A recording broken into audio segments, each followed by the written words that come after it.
Have you discovered that money reacts like a well-trained animal and only obeys those who can invoke it with the right vibration? When you learn to command it, it doesn't just come, but grows in surprising ways. There are invisible forces that determine how much money comes into your life and how much leaves, and even toiling intensity you may experience something obstructing this energy. In 1925, Florence Scovel Shinn, a pioneering expert of spiritual science, revealed something revolutionary. Money doesn't react to need but to authority. During the Great Depression, she taught ordinary women to command their money, and many expanded their income in the midst of the worst economic crisis in history. The first principle is the decree of divine multiplication. Florence taught that money is a form of aware energy that operates by specific laws. Money responds to the vibration of authority far more than to that of need. When you approach money as one who begs, you repel it.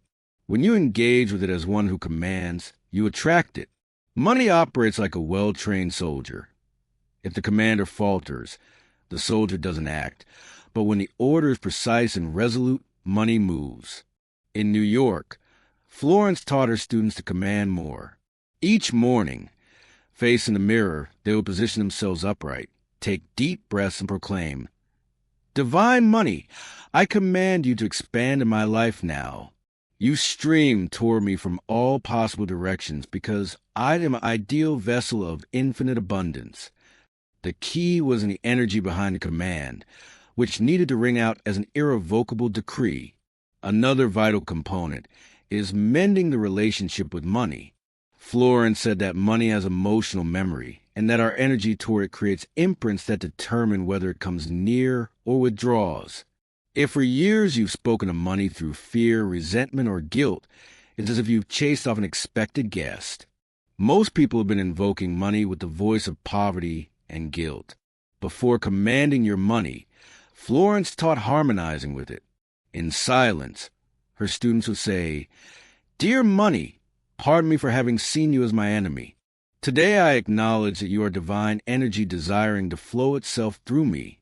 I revere you, respect you, and embrace you into my life." This exercise was profound vibrational reset that completely changed a person's vibration. Progressing in this direction, Florence developed the spiritual surgery of poverty beliefs.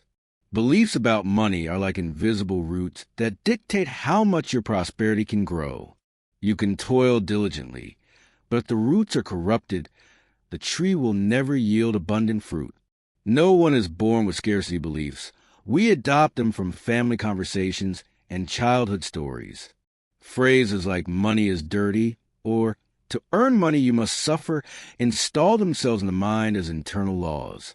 The process commenced with silence, where Florence asked them to investigate. What belief about money have I inherited and still carry? Once recognized, they would say, "This belief is not mine. I return it.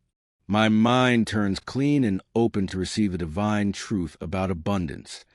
Then they would implant new beliefs such as, "I am a recipient of infinite abundance," or "money flows to me effortlessly." Added to this, Florence taught the difference between desiring and demanding. Desire is born from lack. It's looking at what you want while feeling it's far away. Demand is emerges from the knowledge that something already is yours by divine right. To desire is to say, "I don't have," generating more experiences of not having. To demand is to declare, "It's mine and I receive it now," awakening invisible forces. In this context, another principle is to originate instead of competing. Florence repeated, "Never fight over money. Create it." Competing suggests scarcity. Creating suggests infinite abundance, knowing that you can generate new opportunities. When you compete, you fixate on what others have. When you create, you align with the infinite source, with unique original ideas. Each person has a particular talent for producing wealth that, when expressed, not only creates income, but benefits others. Likewise, Florence taught the decree of complete dominion. It was an act of absolute control over one's own financial kingdom. The decree was, By my divine authority as a child and creator of all abundance, I decree that my financial reality changes now. I command that all invisible forces work to multiply my money perpetually.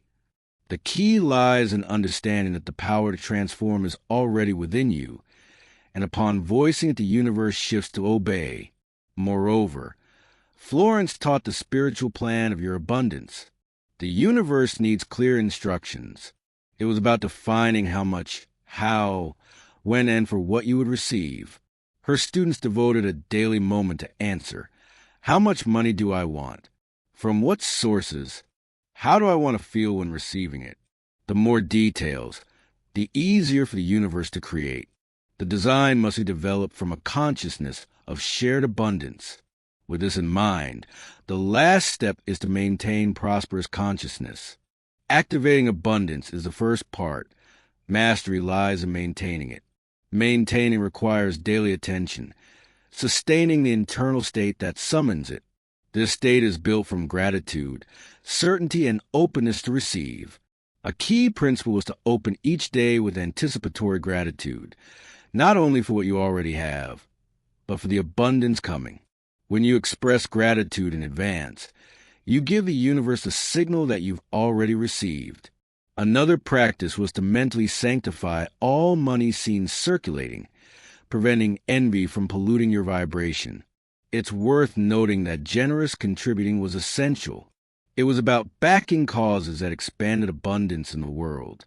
Giving with joy was like sowing in fertile ground. What you give returns multiplied. The key element is to feel that you participate in the universal flow. What you retain out of fear stagnates. What you give with love multiplies. Another key was to guard your mind, staying away from environments loaded with scarcity, because your consciousness is the attractor of your experience. Florence ended with a powerful reminder. You are not a victim of economic circumstances. You are the architect of your financial reality. Money is your partner and friend. Now reassert your commitment by saying, I decree that my prosperity grows perpetually in perfect harmony. I give with joy, receive with gratitude, and keep open the infinite flow of my wealth. If these words connected, write in the comments, I decree, to confirm your commitment. Share this video with someone who needs to recall they are the creator of their reality. Subscribe to the channel and turn on the bell because I will reveal more principles that can multiply your prosperity. Abundance doesn't come to those who hesitate, but to those who command.